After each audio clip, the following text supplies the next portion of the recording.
नमस्कार दोस्तों, एक बार फिर से आपका स्वागत है हमारे चैनल नेचर प्रिस्क्रिप्शन पर। तो आज हमारे साथ सुरेश जी आए हुए हैं और ये आयुर्वेद से संबंधित कुछ महत्वपूर्ण क्वेश्चन आज हमसे पूछना चाहते हैं। तो सुरेश जी, आपका स्वागत है हमारे चैनल पर नेचर प्रिस्क्रिप्शन पर।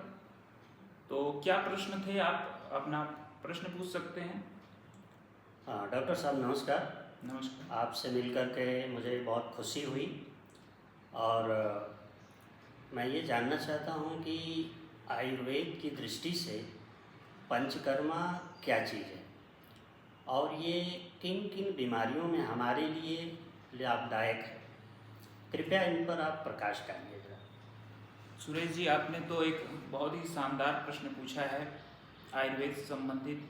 यह एक समझ लीजिए कि रूट कॉज का क्वेश्चन आपने पूछ लिया है कि रूट कॉज क्या होती है। तो सबसे पहले आप लोगों को बता दूं कि पंचकर्म से भी पहले एक बात आपको समझनी होगी कि आयुर्वेद में वात, पित्त और कफ का सिद्धांत है। तो कुछ व्यक्ति वातज प्रकृति के होते हैं, कुछ पित्तज प्रकृति के होते हैं और कुछ कफज प्रकृति के होते हैं। जो आम जनमानस है उनको अभी भी इसमें कुछ कन्फ्यूजन हो सकती है कि ये वात, पित्त, कफ होता क्या है। तो आप ये समझ सकते हैं कि वात यानी वायु, जिस व्यक्ति में वात दोष यानी वायु की प्रधानता होती है, उसका शरीर पतला दुबला होता है, उसकी हड्डियां जो हैं कटकटाने की आवाज़ आती रहती है, उसको ऑस्टियोआर्थराइटिस की समस्या ज़्यादा होती है, उसकी बॉडी पतली दुबली होती है और दर्द उसके जो है हर जॉइंट्स में होता रहता है, उसके शरीर में दर्द की संभावना ज़्यादा रहती है। तो ये है वातज प्रकृति के सामान्य लक्षण और इन्हीं से संबंधित उनको बीमारियां लगने की संभावना होती है। जैसे कौन कौन सी बीमारियां? दर्द की समस्या, osteoarthritis, knee pain, back pain. तो वातज रोगियों को मेनली आपको दर्द की समस्या बनी रहती है। और अगले जो मरीज हैं या पेशेंट हैं या फिर आप कह सकते हैं व्यक्ति हैं, वो पित्तज स्वभाव के होते हैं। इनके अंदर अग्नि और जल महाभूत की अधिकता होती है।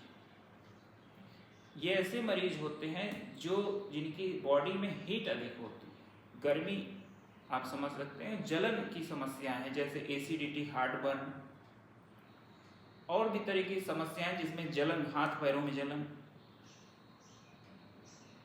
स्किन डिसऑर्डर, ये सब जो है पित्तज व्याधियां के अंतर्गत आती हैं। उसका जो हमारा क्लासिफिकेशन है, प्रकृति परीक्षण भी हमारे यहाँ होता है। तो आप आके प्रकृति परीक्षण आप करा सकते हैं, रोग का परीक्षण करा सकते हैं।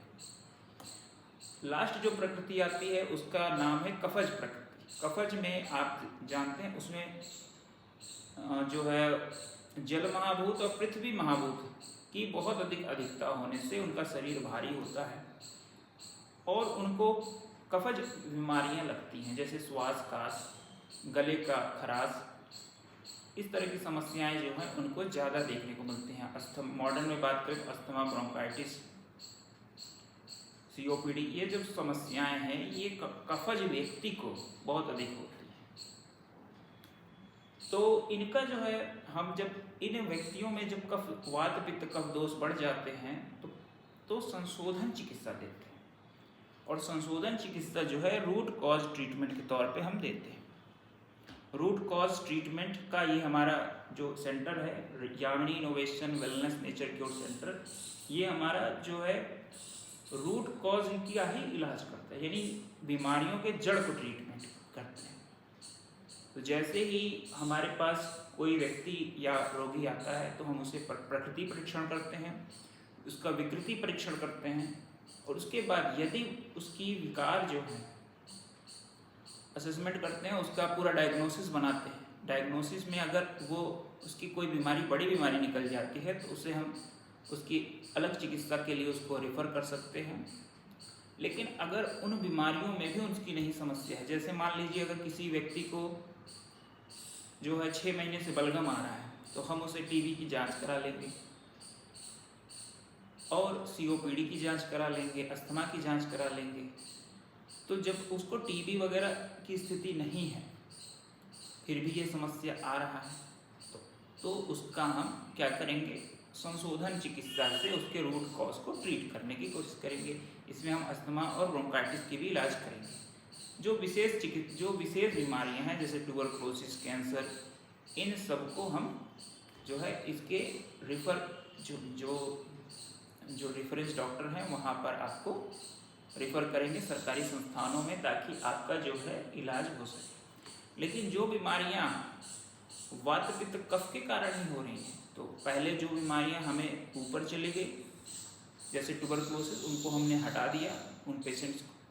लेकिन जो पेशेंट बिल्कुल स्वस्थ हैं और बीमारियों से, लेकिन उनका वात पित्त कफ बढ़ने घटने से बीमारियाँ हो रही हैं, उनका हम संशोधन चिकित्सा करने का पूरा प्रयास करते हैं हमारे यामिनी इनोवेशन वेलनेस सेंटर की।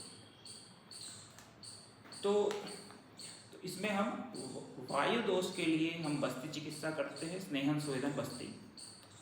पित्तज व्याधियों के लिए हम स्नेहन स्वेदन करते हैं और विरेचन करते हैं, और कफज व्याधियों के लिए हम उसका स्नेहन स्वेदन कराकर वमन की प्रक्रिया करते हैं। और जो व्यक्ति स्वस्थ बने रहना चाहते हैं या रसायन सेवन करना चाहते हैं, उनके लिए हम यहाँ पर कुटी प्रावेशिक रसायन विधि से उनको रसायन पान कराते हैं। हमारे यहाँ पर आप देख सकते हैं कि रूम्स भी अवेलेबल हैं, जहाँ पर